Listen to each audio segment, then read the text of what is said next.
नमस्कार मित्रों। आज मैं पृथ्वी की उत्पत्ति एवं विकास के बारे में चर्चा करने जा रहा हूं। और जैसा कि आप जानते हैं कि पृथ्वी ही अब तक ज्ञात ग्रहों में ऐसा ग्रह है जिस पर जीवन संभव है और इस पर सभी जीव, पेड़ पौधे, मानव, यानी दूसरे शब्दों में कहूँ तो यहाँ जीवन संभव है। पृथ्वी जो है वह सौरमंडल का एक ग्रह है और सौरमंडल सूर्य एवं 8 ग्रहों के मिलने से बना है। तो उसी में एक हमारा पृथ्वी भी है। और यह जो टॉपिक है पृथ्वी की उत्पत्ति एवं विकास, origin and evolution of the earth, यह टॉपिक विभिन्न स्तर के पाठ्यक्रम में इंटर से लेकर के पोस्ट ग्रेजुएट कक्षाओं में देखने को मिलता है। और इस टॉपिक पर आज मैं चर्चा करने जा रहा हूँ। यह जो मेरा लेक्चर है यह 2 भाग में होगा। पहला जो लेक्चर होगा उसमें मैं बताऊंगा आपको कि पृथ्वी की उत्पत्ति से संबंधित जो सिद्धांत है उन सिद्धांतों में को 2 भागों में बांटा गया है। पहला जो सिद्धांत है वह आरंभिक सिद्धांत या प्राचीन सिद्धांत कह सकते हैं, और दूसरा सिद्धांत है जो आधुनिक सिद्धांत है। तो इसमें जो सिद्धांत जितना भी हुआ है सारे सिद्धांत में एक रूपता नहीं है, विद्वानों के बीच में मतभेद है। और जो प्रारंभिक सिद्धांत है उसमें जो कमियां रह गई उस कमी को दूर करने के लिए कालांतर में, यानी कि बाद में जो है फिर सिद्धांत जो नया आया उस कमी को दूर किया गया और अधिक से अधिक इसको समझने का, समझाने का प्रयास किया गया।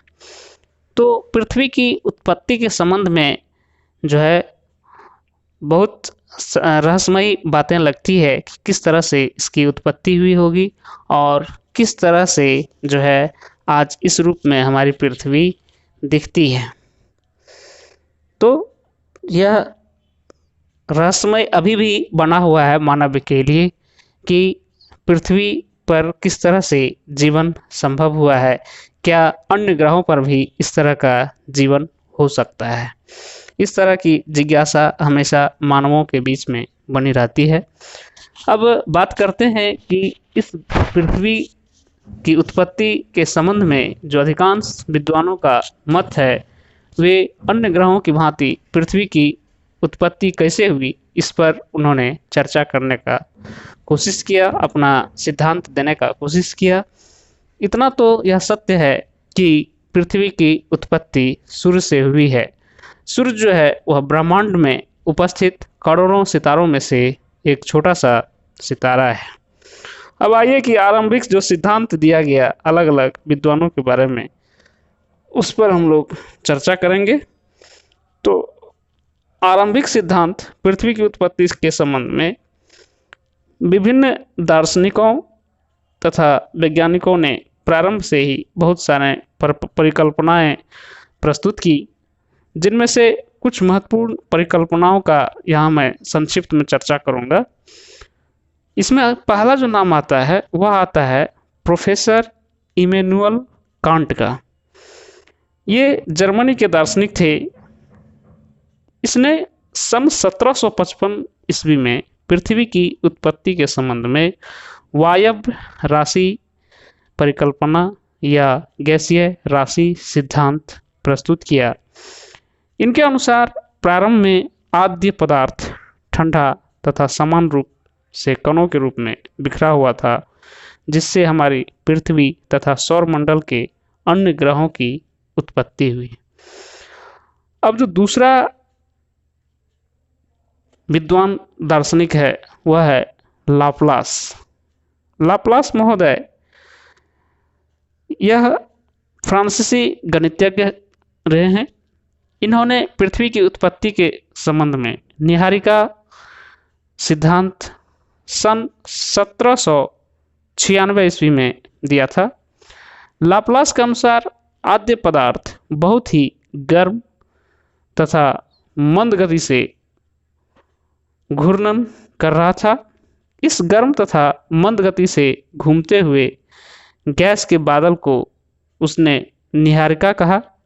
इसी के नाम पर इस परिकल्पना का नाम निहारिका परिकल्पना या निहारिका सिद्धांत दिया गया। समय बीतने के साथ साथ गैसीय पदार्थ ठंडा हुआ, इसका आयतन कम हुआ और इसकी घूर्णन की गति में वृद्धि हुई। घूर्णन की गति में वृद्धि होने से अपकेंद्रीय शक्ति बढ़ी। जब अपकेंद्रीय शक्ति गुरुत्वाकर्षण शक्ति से अधिक हो गई, तब निहारिका से एक छल्ला अलग हुआ और कई छल्लों में खंडित हो गया। ये छल्ले ठंडे होकर ग्रह तथा उपग्रह बन गए। निहारिका का शेष भाग हमारा वर्तमान सूर्य है। कांट और लाप्लास दोनों ने विचार व्यक्त किया कि आद्य पदार्थ ठंडा होकर सिकुड़ना शुरू किया।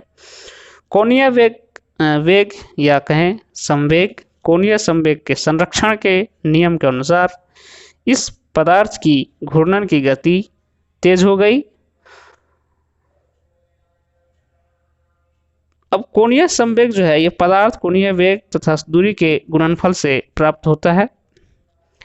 इस प्रकार जब किसी घूर्णन करते हुए पदार्थ का अर्धव्यास कम होता है तो उसी अनुपात में कोणीय वेग बढ़ जाता है, क्योंकि कोणीय संवेग के संरक्षण के अनुसार किसी घूर्णन करते हुए पदार्थ में कुल कोणीय संवेग सदा एक सा ही रहता है। अब है सन 1900 में चैम्बरलेन तथा मोल्टन ने अपनी ग्रहाणु संबंधी परिकल्पना प्रस्तुत की। ग्रहाणु संबंधी परिकल्पना प्रस्तुत की, जिसके अनुसार ब्रह्मांड में एक अन्य भ्रमणशील तारा सूर्य के निकट आ गया। इस भ्रमणशील तारे के गुरुत्वाकर्षण के कारण सूर्य के तल से सिगार के आकार में कुछ पदार्थ सूर्य से अलग हो गया। जब भ्रमणशील तारा सूर्य से दूर चला गया तो सिगार के आकार में सूर्य से अलग हुआ पदार्थ सूर्य के चारों ओर चक्कर लगाने लगा। कालांतर में यह पदार्थ संघनित होकर ग्रहों का रूप धारण कर लिया। ब्रिटेन के प्रसिद्ध वैज्ञानिक सर जेम्स जीन्स ने सन 1919 में ज्वारीय परिकल्पना टाइडल हाइपोथेसिस का प्रतिपादन किया तथा अन्य वैज्ञानिक सर हेराल्ड जेफरीज ने सन 1929 में इसमें कुछ संशोधन किया। इस परिकल्पना के अनुसार आरंभ में सूर्य एक गैस का पिंड था। एक अन्य सूर्य से बहुत बड़ा तारा किसी कारणवश सूर्य के निकट आया और अपनी गुरुत्वाकर्षण शक्ति द्वारा सूर्य के गैसीय पदार्थ को अपनी ओर आकर्षित कर लिया। यह पदार्थ विशाल जिह्वाओं के रूप में बाहर निकला और ग्रहों का निर्माण किया। कुछ समय बाद सूर्य के साथी सितारे की बात मानी जाने लगी। इस तर्क को द्वितारक सिद्धांत बिनारी थ्योरीज के नाम से जाना जाता है। 1950 में रूस के ओटो श्मिट तथा जर्मनी के कार्ल वाइजास्कर ने अपने अपने तरीके से निहारिका परिकल्पना में संशोधन किया। ओटो श्मिट ने अपनी धूल एवं गैस परिकल्पना में ब्रह्मांड में अपार धूल एवं गैस के होने की बात कही, जबकि कार्ल वाइजास्कर ने सूर्य की रचना कॉस्मिक धूल से मानी है। धूल एवं गैस के कणों में घर्षण तथा टकराव के कारण एक चपटी तस्तरी के रूप में बादल का निर्माण हुआ और अभिवृद्धि प्रक्रम द्वारा ग्रहों का निर्माण हुआ। तो इस तरह से आपने देखा कि जो प्रारंभिक सिद्धांत है उस सिद्धांत के अंतर्गत मैंने बताया आपको कि किस तरह से जो है अलग अलग विद्वानों ने अपनी परिकल्पना को सिद्धांत का रूप देने का कोशिश किया। इसमें मैं सबसे पहले आपको इमैनुअल कांट के बारे में बताया, पुनः आपको लाप्लास के बारे में बताया, फिर आपको कांट और लाप्लास दोनों के बातों को एक साथ करके कोणीय संवेग के संरक्षण के सिद्धांत पर फिर बताया। चैम्बरलेन और मोल्टन का जो है ग्रहाणु संबंधी परिकल्पना, उस पर चर्चा किया। पुनः मैं सर जेम्स जीन्स के बारे में चर्चा किया, जिसने कि ज्वारीय परिकल्पना को अपना सिद्धांत देने का कोशिश किया। इसके बाद फिर मैं आपको सर हेराल्ड जेफरीज के बारे में बताया और ओटो स्मिट और कार्ल वाजस्कर के द्वारा सुझाए गए नीहारिका परिकल्पना के बारे में भी आपको चर्चा किया।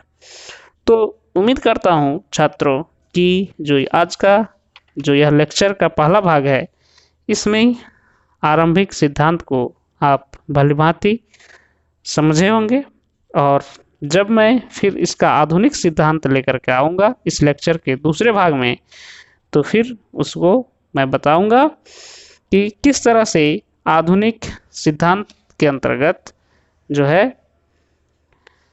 पृथ्वी की उत्पत्ति का चर्चा किया गया, किस तरह से ग्रह पृथ्वी एवं अन्य ग्रहों की उत्पत्ति हुई, इस पर चर्चा होगा।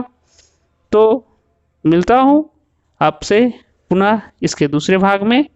तब तक के लिए आप इस टॉपिक को स्वाध्याय करेंगे और समझने का प्रयास करेंगे, ऐसा मैं आपसे उम्मीद करता हूँ। धन्यवाद।